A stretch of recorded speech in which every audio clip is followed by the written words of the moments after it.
ABP 24 निष्पक्ष हो गया है दिन भर की 10 बड़ी खबरों का। कृषि कानून के विरोध में दिल्ली की सीमा पर चल रहे प्रदर्शन पर आज सुप्रीम कोर्ट में सुनवाई की जाएगी। सुप्रीम कोर्ट में याचिकाकर्ता ऋषभ शर्मा की याचिका पर सुनवाई होगी, जिसमें ये कहा गया है कि दिल्ली सीमा पर किसानों के प्रदर्शन के कारण आने जाने वालों को काफी मुश्किलों का सामना करना पड़ रहा है, इसलिए किसानों को दिल्ली सीमा से हटाकर रास्ता खुलवाने का आदेश दें। किसान और केंद्र सरकार के बीच 7 जनवरी को हुई 8वें दौर की बैठक भी निष्फल रही। अब 9वें दौर की बैठक 15 जनवरी को आयोजित की जाएगी। 8वें दौर की बैठक निष्फल रहने के बाद किसान नेताओं ने कहा अंतिम सांस तक लड़ाई लड़ने के लिए तैयार है और उनकी घर वापसी सिर्फ कानून वापसी के बाद होगी। आज किसानों के आंदोलन पर प्रधान न्यायाधीश एस.ए. बोबड़े की अध्यक्षता वाली पीठ द्वारा मामले की सुनवाई की जाएगी, तो वहीं दूसरी ओर किसान लगातार अपनी मांगों को मनवाने के लिए आंदोलन तेज कर रहे हैं। सरकार के कृषि कानूनों को निरस्त न करने के रुख को देखते हुए किसानों की नाराजगी बढ़ती जा रही है। किसानों ने ऐलान किया है कि वो गणतंत्र दिवस की परेड में बैरिकेड तोड़ते हुए आगे बढ़ेंगे। किसानों के गणतंत्र दिवस परेड में शामिल होने के ऐलान के बाद सिंधु बॉर्डर पर सुरक्षा व्यवस्था बढ़ा दी गई है। सिंधु बॉर्डर पर किसानों को दिल्ली सीमा में प्रवेश न करने देने के लिए ज्यादा पत्थर लगाए गए हैं, तो पैरामिलिट्री फोर्स भी कुछ आगे आ गई है। पैरामिलिट्री फोर्स को 24 घंटे सीमा पर तैनात किया गया है। गणतंत्र दिवस के लिए देश के सभी किसानों को न्योता देने का अभियान शुरू हो गया है। पहली बार परेड में ऐसा होगा कि एक तरफ जवान तो दूसरी तरफ किसान के ट्रैक्टर चलेंगे। किसान परेड के लिए पंजाब, हरियाणा, यूपी, उत्तराखंड, राजस्थान समेत अन्य जगहों से किसान आएंगे। किसानों का कहना है कि हमें रोकने के लिए पुलिस, डंडा, गोली, वाटर कैनन कोई भी प्रयास कर ले, लेकिन हम पीछे नहीं हटेंगे।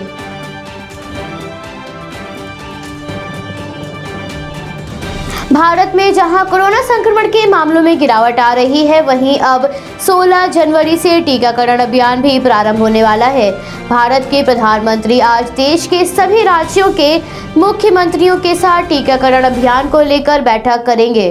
सभी राज्यों में टीकाकरण के पहले चरण की तैयारियां पूर्ण कर ली गई हैं। पहले चरण में सबसे पहले स्वास्थ्य कर्मियों समेत फ्रंटलाइन वर्कर्स को प्राथमिकता देते हुए टीकाकरण किया जाएगा। टीकाकरण अभियान को लेकर पश्चिम बंगाल की मुख्यमंत्री का बड़ा बयान सामने आया है। मुख्यमंत्री ने कहा सरकार राज्य में सभी व्यक्तियों को मुफ्त में कोविड-19 का टीका मुहैया कराएगी।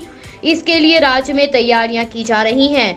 मुख्यमंत्री ममता बनर्जी ने कहा कोविड-19 वॉरियर्स, होमगार्ड, नागरिक सुरक्षा स्वयंसेवक, पुलिस, आपदा प्रबंधन कर्मी और सुधार गृह के लोगों को प्राथमिकता देते हुए सबसे पहले उनका टीकाकरण किया जाएगा। तो वहीं दिल्ली के स्वास्थ्य मंत्री ने कहा सरकार ने राष्ट्रीय राजधानी में 16 जनवरी से शुरू होने जा रहे टीकाकरण अभियान के लिए 89 स्थान तय कर लिए हैं, जिसमें 40 सरकारी हैं और 39 निजी अस्पताल हैं।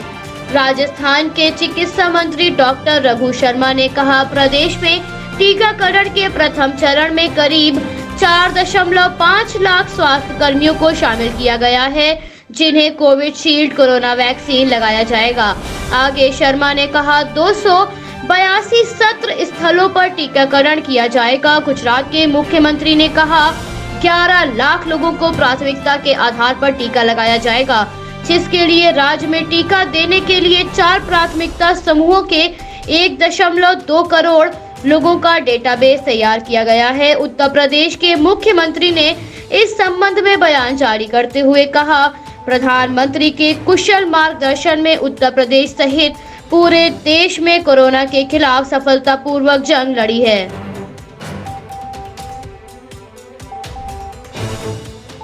भारत में बर्ड फ्लू का संकट गहराता जा रहा है। अब तक 9 राज्यों में बर्ड फ्लू की पुष्टि की जा चुकी है। राष्ट्रीय राजधानी में भी बर्ड फ्लू की पुष्टि की गई है। दिल्ली से जलंधर मृत पक्षियों के 8 सैंपल भेजे गए थे, जिनकी रिपोर्ट पॉजिटिव आई है। पशुपालन विभाग से प्राप्त जानकारी के अनुसार संजय झील की बत्तख और मयूर विहार के पार्क के कौवों में बर्ड फ्लू की पुष्टि की गई है। दिल्ली में बीते एक हफ्ते से ज्यादा समय में पक्षियों के अलग अलग स्थानों पर मरने की खबर आई है, जिसके चलते पार्कों में जहां मृत पक्षी पाए गए हैं, वहां लोगों की आवाजाही बंद कर दी गई है।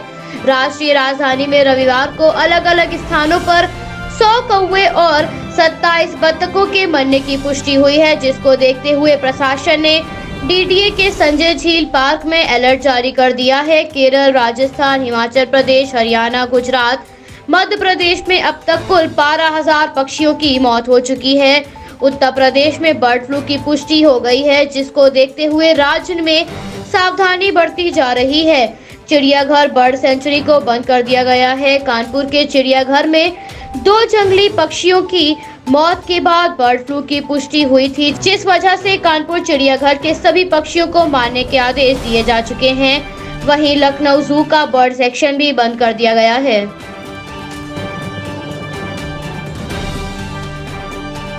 पुणे स्थित सीरम इंस्टीट्यूट ऑफ इंडिया की कोविशील्ड वैक्सीन को भारत के विभिन्न राज्यों पर भेजने का काम आज या फिर कल से प्रारंभ होगा।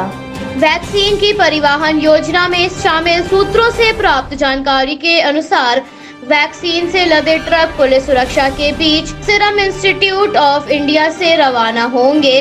केंद्र सरकार ने 16 जनवरी को टीकाकरण कराने का ऐलान किया है, जिसके लिए वैक्सीन को विभिन्न जगहों पर भेजने का काम शुरू किया जा रहा है। इस वैक्सीन के निर्माण में सीरम इंस्टीट्यूट ऑफ इंडिया के साथ साथ ऑक्सफोर्ड और एस्ट्राजेनेका ने भी काम किया है। महाराष्ट्र सरकार ने पहले ही निर्णय लिया था कि वो हवाई अड्डे और राज्य की सीमाओं तक वैक्सीन ले जाने वाले ट्रकों को पुलिस सुरक्षा प्रदान करेगी। कंपनी के सह संस्थापक राहुल अग्रवाल के अनुसार जीपीएस सुविधा से लैस 300 ट्रक लगाए जाएंगे और जरूरत पड़ने पर ट्रकों की संख्या बढ़ाकर 500 की जाएगी। दूसरी तरफ राष्ट्रीय टीकाकरण अभियान के लिए सभी राज्यों ने तैयारी कर ली है और बंगाल से लेकर गोवा, आंध्र प्रदेश से लेकर उत्तर प्रदेश समेत दिल्ली, गुजरात में भी प्राथमिकता वाले समूहों तक वैक्सीन पहुंचाने के लिए तैयारियां कर ली है।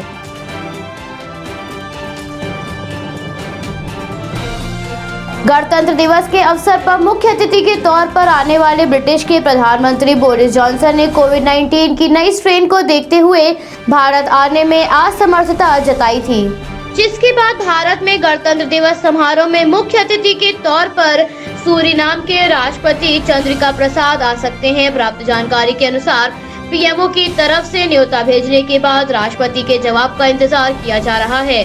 इस वर्ष ब्रिटिश प्रधानमंत्री की भारत यात्रा पर असमर्थता जताने के बाद मुख्य अतिथि के नाम पर विचार विमर्श किया गया, जिसके बाद सूरीनाम के राष्ट्रपति के नाम पर सहमति बनी, जिसके बाद उन्हें न्योता भेजा गया है। इस बार कृषि आंदोलन और कोविड-19 महामारी को देखते हुए परेड में सिर्फ 4000 पास ही आम जनता को भेजे जाएंगे।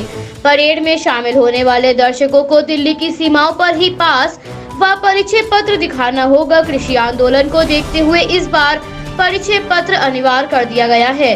परिचय पत्र दिखाने के बाद ही लोग टिकट भी खरीद सकेंगे। दिल्ली पुलिस आयुक्त एसएन श्रीवास्तव ने कहा, 26 जनवरी की तैयारियों को लेकर सुरक्षा कर्मी हौसला बनाए हुए हैं। राष्ट्रीय राजधानी के एक वरिष्ठ अधिकारी के अनुसार 26 जनवरी की तैयारियों को लेकर सुरक्षा एजेंसियों समेत सभी एजेंसियों की बैठक प्रारंभ हो गई है। ये बैठक प्रतिदिन आयोजित की जा रही है। दिल्ली पुलिस के अनुसार इस बार परेड के लिए सिर्फ 25,000 लोगों को ही अनुमति मिली है, जिसमें 4000 पास आम जनता को भेजे जाएंगे। 3000 गृह मंत्रालय तो वहीं बाकी पास रक्षा मंत्रालय, नेता और वीआईपी को दिए जाएंगे।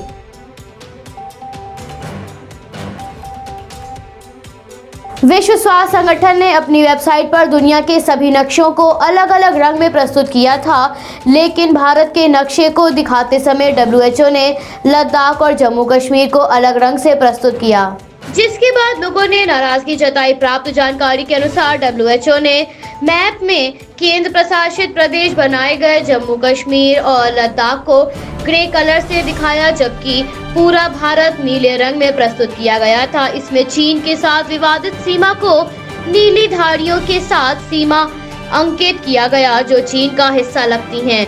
कोविड-19 के ताज़ा मामलों की जानकारी मिलने वाले डैशबोर्ड पर ये नक्शा प्रस्तुत किया गया, जिसके बाद लंदन में रहने वाले आईटी कंसल्टेंट ने इसके विरुद्ध नोटिस जारी किया। उनका कहना है इसके पीछे चीन हो सकता है, क्योंकि डब्ल्यूएचओ को सबसे ज्यादा फंडिंग चीन करता है। प्रवासी समूह रीच इंडिया की सोशल मीडिया अध्यक्ष नंदिनी सिंह ने डब्ल्यूएचओ की इस गलती पर उन्हें फटकार लगाई और कहा, भारत का धन्यवाद करने की बजाय ये जानबूझकर भारत को चोट पहुंचाने जैसा काम है। आगे नंदनी ने कहा, महामारी के समय भारत ने संगठन की काफी मदद की है, उसके बाद भी संगठन ने इतनी बड़ी गलती करके भारत को चोट पहुंचाने का प्रयास किया है।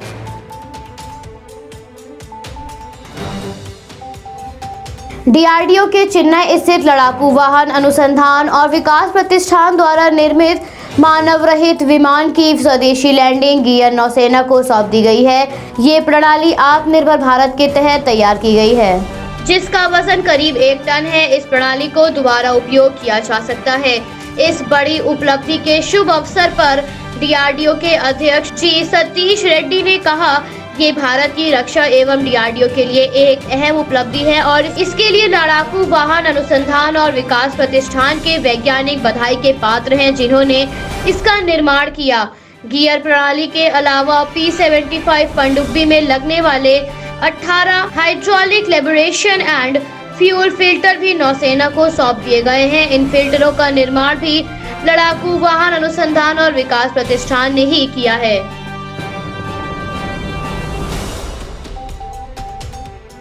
भारत में कोरोना संक्रमण के मामलों में भारी गिरावट दर्ज की गई है। केंद्रीय स्वास्थ्य मंत्रालय से प्राप्त जानकारी के अनुसार पिछले 24 घंटों में 16,311 मामले सामने आए हैं, जिससे भारत में कुल संक्रमितों का आंकड़ा लगभग 1 करोड़ को पार कर गया है। तो वहीं 161 लोगों की मौत के बाद मरने वालों का आंकड़ा लगभग 1,51,000 को पार कर गया है।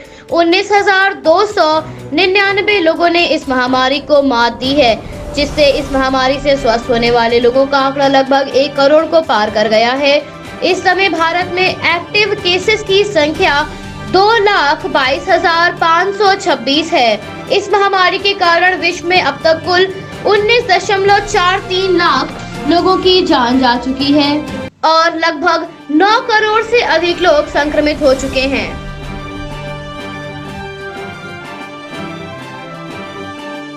दिल्ली एनसीआर में शीतलहर का प्रकोप बढ़ रहा है। पहाड़ी इलाकों में बर्फबारी के कारण मैदानी इलाकों में शीतलहर और कोहरे का कहर बढ़ गया है। राष्ट्रीय राजधानी में सुबह सफदरगंज इलाके में 60 डिग्री तापमान दर्ज किया गया, तो वहीं पालम में तापमान 7.8 डिग्री दर्ज किया गया। ठंडी हवाओं के कारण तापमान में गिरावट बनी रही।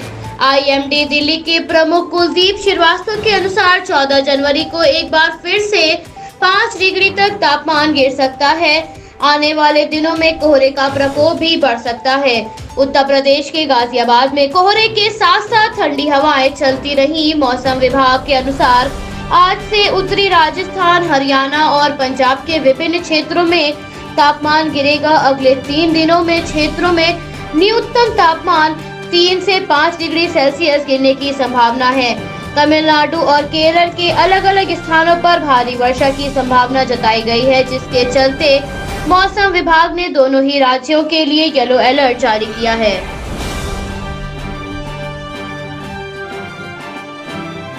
अमेरिका के नवनिर्वाचित राष्ट्रपति जो बिडेन 20 जनवरी को राष्ट्रपति पद की शपथ लेंगे।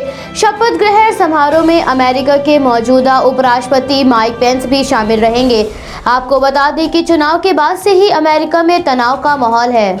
अमेरिका के मौजूदा राष्ट्रपति डोनाल्ड ट्रंप लगातार मतगणना पर सवाल उठा रहे थे। ट्रंप का कहना है मतगणना में गड़बड़ी की गई है, जिसके बाद से ट्रंप लगातार सोशल मीडिया पर काफी सक्रिय नजर आ रहे थे। लेकिन ट्रंप के समर्थकों द्वारा व्हाइट हाउस और कैपिटल बिल्डिंग पर हुई हिंसक घटना के बाद ट्रंप को सभी सोशल मीडिया प्लेटफॉर्म से हटा दिया गया है। ट्रंप का कहना है वो बिडेन को सत्ता देने के लिए तैयार नहीं है, इसलिए वो बिडेन के शपथ ग्रहण समारोह में उपस्थित नहीं होंगे। जिसके बाद बिडेन ने कहा था, ट्रंप का शपथ ग्रहण समारोह में शामिल नहीं होना अच्छी बात है, मैं उनके निर्णय का स्वागत करता हूं, लेकिन अमेरिका के उपराष्ट्रपति माइक पेंस शपथ ग्रहण समारोह में उपस्थित होंगे तो मुझे खुशी होगी। Bureau report, ABP 24 news, Lucknow. Subscribe कीजिए हमारे न्यूज चैनल को और बेल आइकन को प्रेस करना ना भूलें, ताकि हमारे नए वीडियोस का नोटिफिकेशन आपको मिलता रहे।